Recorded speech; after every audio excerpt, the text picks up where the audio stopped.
Mason, congratulations. How much did you need that second half performance?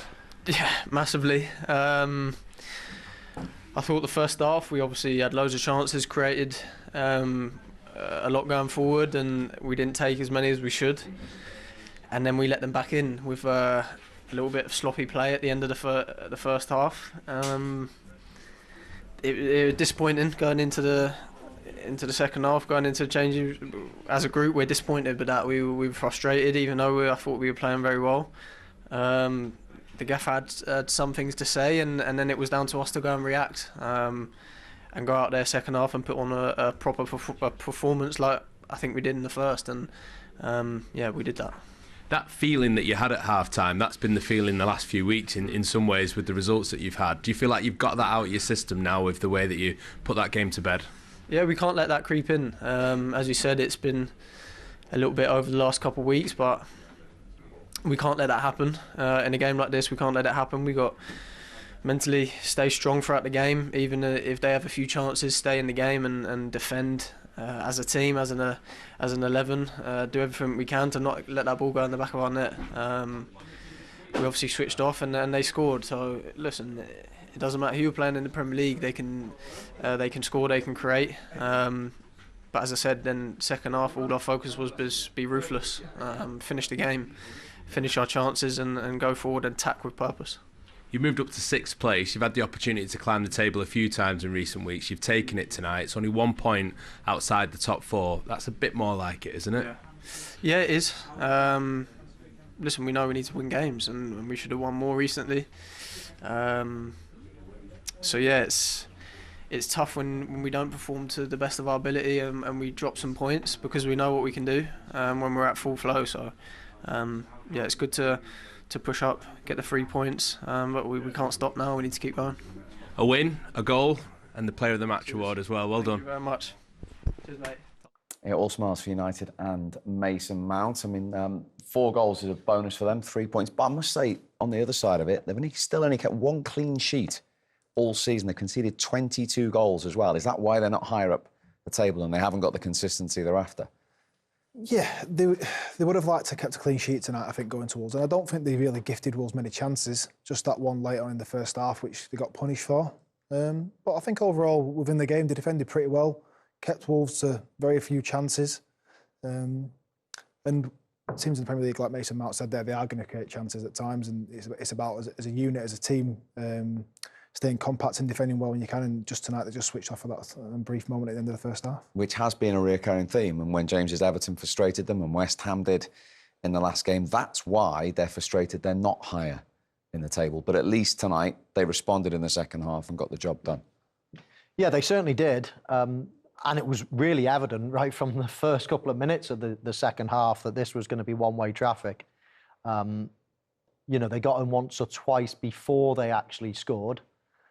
And Wolves all of a sudden played a high line, had trouble defending the numbers that flooded forward. So, yeah, I mean, we all know in terms of the players, Manchester United have got a lot to offer. We see it in glimpses, and there's been plenty of false dawns for years and years and years now. But that's a nice position. 6th in the league, a point behind Champions League places is something that all of a sudden it gets you up in the morning thinking, come on, lads. When you're floating around 15th, 16th like they were last season, it's demoralising. You don't even look forward to playing football. It's just horrible. You want the ground to swallow you up. So at least now they've got something to play for, and this is a bit more like it. Still a long way to go, of course, but signs are promising tonight. Yeah, and they got the reaction, as Mason Mount was talking about there in the second half, and got the goals. And he was involved, obviously scoring one, creating another. Brian Mbeumo has been a big success this season as well, hasn't he? Another goal for him. Yeah, and we, as Michael said, we saw the space that United were finding in behind the back 3 or back 5, as you would say. You could see here Dalot exploiting that space in behind in a square pass to Mbeumo. You just see Mosquera, who's the right centre half. He sort of reads the initial pass, but then he gets intercepted by, I think it's Krejci. Sort of gets his feet sort of tangled up until he turns the wrong way and loses Dalot. And as you see just earlier in the clip, Agbadou tries to sort of step and to intercept the pass, and he just doesn't really get in the line of the ball, and then it just leaves the space wide open for United to expose and Mbeumo to tap it in. Yeah, I mean, it's a good goal from Manchester United's point of view. It's quick, it's decisive, unselfish at the end. But, you know, James makes a couple of really good points from a defensive point of view. I think he just lost his... When he spins around, he loses all his momentum, doesn't he? And then he can't really chase back. And he's unfortunate, really, because I think you made the point, when the ball was almost deflected, he's probably spinning around to think, we're back in possession, let's, you know, but all of a sudden it dropped to a Manchester United player and he lost all his momentum. Here it is, just there on the right-hand side of the screen. So he almost does a 360 spin, doesn't he? Yeah, he tracks Dallo initially, and as I said, there's a pass gets intercepted, he's almost trying to find the ball again, probably ends up turning off the wrong shoulder to try and find where the ball is, and before he knows it, Dallo's carried on making his run, and it's been slipped into by Cunha, and exposed the sort of back three. Keeper comes rushing out, and an easy tap in for Mbeumo. Mason Mount got the player of the match there. Important for him to be bright, get back in the team, stay injury-free, and he's scoring goals at the moment as well. I'm pleased for him. I mean, he's had a real tough time since he's been, like a lot of players at Manchester United have had, but, you know, he's had injury problems, he's had, you know, not been in favour, let's say, but he's really starting in the last, probably this season, actually, to get into the manager's thoughts for a starting berth, and he's been starting a fair bit. Again, from a defensive point of view here, James, where do you think Wolves can do better? If I reflect to the game that we played against him, I was constantly just watching where Bruno Fernandes was and just asking people to get close to him. If you just see early in that clip there, Bruno manages to get himself 5 yards. No one gets close enough to the ball, and a player of that quality is going to find the pass. It's a good run by Mason Mount into the box, just wasn't really very well tracked. You're probably expecting more from your right back to track the runner on the inside, and a good finish, and yeah, game's out of sight by then. You say keep a close eye on Bruno Fernandes. There's a reason for that. We all know some assists are questionable, but not really with Bruno Fernandes. But he has now contributed to the most in the Premier League this season. Bruno Fernandes ahead of the likes of Cherki, Kudos, Doku. Your own Jack Grealish is on that list as well. He's always alive and looking for something, isn't he? Yeah, we said it in game. He's at the heart of everything for Manchester United. He seems to be, every time there's a goal involvement, a cross that causes a problem for the other team, a pass, it always seems to be Bruno at the heart of it. And you see, you give him 5-10 yards of space there, he's going to find the pass. So you need people as close to him as possible at all times, and Wolves didn't manage to do that tonight. Now, we found the fourth in the penalty spot. Before we see him converting it, there's a little bit of a discussion to have, shall we say, about the awarding of it, considering one wasn't given in the first half. But let's take this one in isolation first. Any issue? No issue. Good use of VAR? Good use of VAR, yes. I thought it was quite similar in many ways. The only thing that I thought was different is this definitely hits him below the shoulder. It's sort of on the forearm stroke elbow, so it's definitely in a position, no question about it. But I think it was similar in a way. Both, you know, sticking their arm out when the ball was heading towards goal. I mean, I thought they were both penalties. I probably thought that was more of a penalty just because it hit him a lot lower on the arm. And Bruno Fernandes dispatched it. But is that a good use of VAR for you? I think we think that both of them are penalties. So I'm confused as to why one is and one isn't. But for me, that's a guaranteed penalty and easily dispatched by Bruno. OK, so let's have a look at the one that wasn't given in the first half against Agbadou. Michael's got this at 70%. Yeah. So what's the Mosquera You were one? 99. So I think they're very similar. The only difference is that hits him a little bit higher. Half an inch? Does it hit him on the badge? Listen, I think it's a penalty. Stop shaking your head at me. Yeah. I think it's a penalty, all right? But we all know the rules, Steve. We all know that it's got to be... I mean, that hits him low. That is definitely a penalty. I think the other one is a penalty, but I think that hits him so low and he sticks his arm out. That's, you know, that's undisputed. As I say, I think they're both a penalty. I'm just trying to understand from a VAR's point of view why they wouldn't give it. And I think one question mark could be, was it too high? I don't think it was, but I think that's possibly one question. But no, I thought they were both penalties. Yeah. Just watching that one back there, it looks like he maybe flinches at that one a little bit, whereas Agbadou's arm is maybe just a bit out. He actually looks like he throws his arm out a touch more just as the ball gets towards him. Maybe just in it like an instinctual reaction to that. But yeah, for me, both are penalties. As opposed to moving your body. No. Right, let's get some Manchester United reaction instead after that 4-1 win. Here is Ruben Amorim. Ruben, it took a while to get into your stride, but you must be really pleased with how convincing it was in the end tonight. Yes, of course. I think we started the game really well. We scored the goal and we let a little bit Wolves to come back to the game. We suffered in the last play of the first half, but then in the second half, with good pace, with good quality in the decision, we finished the game and also Wolves is in one difficult moment, so I think it was a good win. You had the most shots of any game since you've been in charge. I know you can only play against the opposition in front of you, but did that show perhaps you're getting more clinical? No, we scored 4, but we had a lot of shots, so I cannot make that connection with more clinical. I think we improved a lot. If you compare last season and this season, we are creating so much more chances and score more goals and having more real situations of danger. So I'm really pleased with that. You brought Mason Mount into the team. You must be really pleased with the way he worked with the front three and the way they were particularly fluid throughout the match. Yeah, they have the quality to do that. They can change positions, especially if you play a guy like Mateus Cunha. He moves more than a normal 9 or typical 9, so we took advantage of that.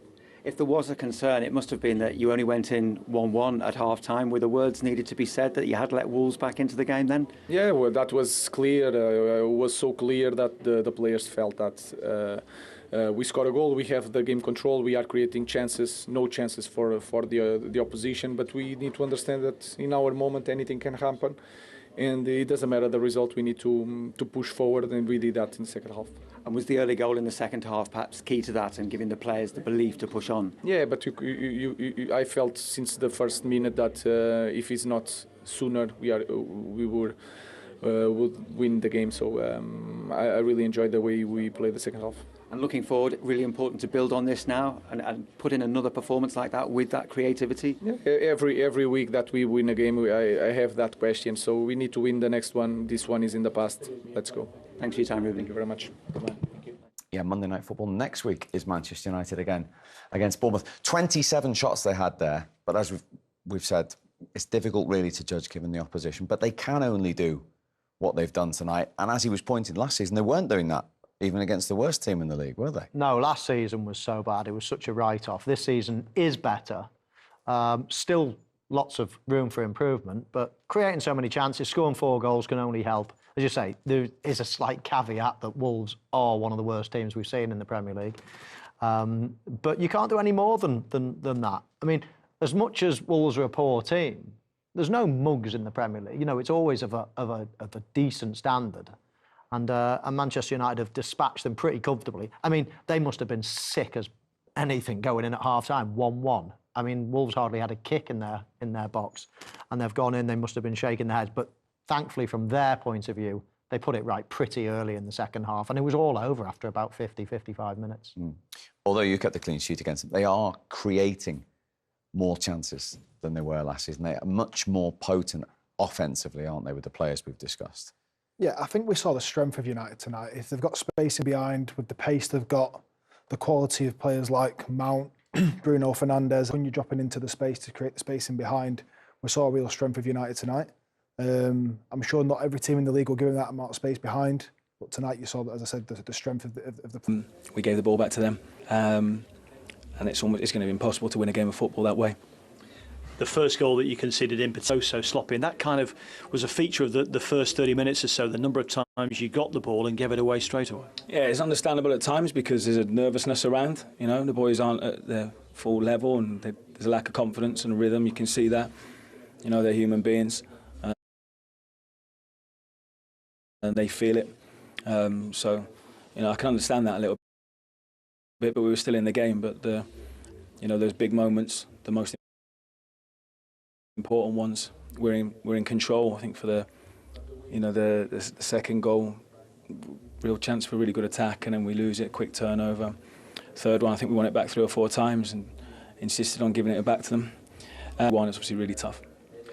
How do you go about lifting low confidence levels, Rob? Well, it's difficult, especially at this level in the league, because you know, we're getting punished. So, you know, we've got to try and work very, very hard. We've got to keep our heads down, work hard, and try and learn and try and improve.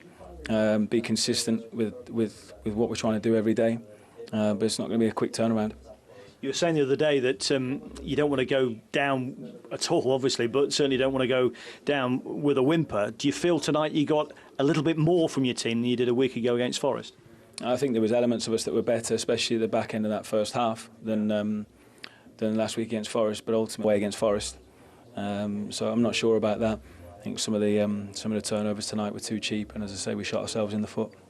You can understand the supporters' frustration, but how important is it that they try and stay behind you at the moment? Because at the end there was a couple of substitutions, and the players that were being withdrawn were cheered off, and that can't be good for anybody, can it? Look, I understand their frustration at the moment. I'm not going to tell the fans what to do. I would obviously love them to support the players and continue to do that, but they've got to see the effort and commitment in return. And I think at times, mistakes were punished tonight, and obviously that then filtered through. So there was an anger then in the stadium, and obviously that transferred onto the pitch with a bit of a nervousness as well. The lads are trying. They are trying, but supporters are angry, and I get it. You always knew it would be hard. Yeah. Is it proving harder than you originally anticipated? It's the toughest league in the world, and we came into a situation where the lads hadn't won since April, so I wasn't anticipating it just to be a quick turnaround at all. It's going to be difficult. That's your time, Rob. Thank you. Thank you very much. Cheers. It is going to be difficult, and they are just a couple of games more defeats away from the longest winless start to a Premier League season. That unwanted record is currently held by Sheffield United in the 2021 season. And we've spoken about this, James, from your experience down there as well. When you continue to lose, they are human beings. And Rob Edwards has said there's no magic wand here as a new manager to coming into this situation. No, there's not, unfortunately. I think they're going to have to find a way just to sort of shore up at the back. I think before tonight, they'd actually defended quite well in previous games, and tonight was probably the most open they've looked against a good attacking United lineup. But from this point onwards, they probably need to stop the goals going in and just find a way to score a goal, whether it's a set piece, a counter-attack, any way just to score a goal and start putting some points on the board. And I think as you put points on the board, that'll start to breed a bit more confidence into the team. But right now it's difficult because they can't seem to get a point from anywhere. And Michael, understandably, they aren't together as a club. We saw supporters arriving late as a process, turning their backs on the action, cheering substitutions. It's just tough. Yeah, it is tough, isn't it? It is tough, yeah, because you totally understand how they feel. They're watching, their team sell all the best players all the time. They're not watching great football. The frustration then spills over onto the crowd. But if only they knew how it makes you feel as a player when you don't feel loved, when you feel like you're getting booed, when there's complaints and protests and things like that. It all has a negative effect. Fans are so important. I mean, if they create a really positive atmosphere, then it really does help. But you can understand their feelings. Indeed. James, great to have you with us tonight on the Monday Night Football. Thank you very much indeed. Good to see you. Good luck for the rest of the season. Manchester United emphatically back to winning ways and into the top six from the three of us. Makes it all square again, and interesting second half coming up. Manchester United get in front, could have added to it. The goal was a curious one, the way it came about, though. It was. I mean, if you're a Wolves fan, if you're a Wolves manager, you're pulling your hair out. I mean, they're just literally gifting Manchester United a goal here. Sloppy play. And originally, I thought, is that a foul? But when we look at it closely, it's not. He actually toes it, Casemiro, through the legs. And Manchester United actually make a meal of it as well. But from a defensive point of view, pick the bones out of that one, James. I mean, there's so much going wrong. So initially, I think the first thought in your brain here as a centre-half is just delay. Delay as long as you can. The longer you give yourself room to make a decision, you might get numbers back. One of the defenders might help you cover. And then as he plays the ball square and Bruno slips, I think he gets a bit excited and thinks he's done his job, and he tries to get there to stop the shot. Bruno gets back to his feet quickly and manages to swivel away, and maybe, in hindsight, he should have maybe just slowed down a little bit and kept him with his back to goal, because you see him sprint up to the ball there, gets a bit carried away, gives himself just a yard to scrum it through, and I think Samuel was disappointed there with the save. This isn't a foul? I was the same as Michael. I thought a foul at first when I first seen it happen, but he has towed the ball away through his legs, so yeah, no foul given, and then he managed to squeeze it in there, but I think Samuel was disappointed. Yeah, it's a really, really poor goal to give away from Wolves' point of view. Bellegarde as well could have tracked the runner. We saw Bruno Fernandes. We highlighted them on that first clip. Bruno wanted to get into the box. Bellegarde was lazy. Fortunately for him, he made amends just before half-time. He did. But before that, we all agree on the right decision there. Do we agree on this one? When Manchester United thought they could have had a penalty.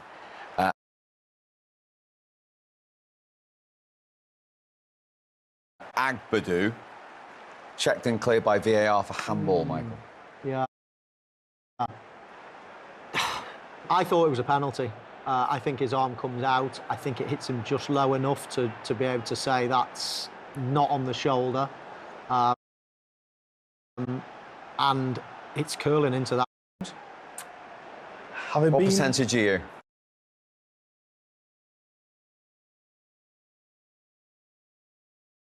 I'm at 99%. Oh, wow.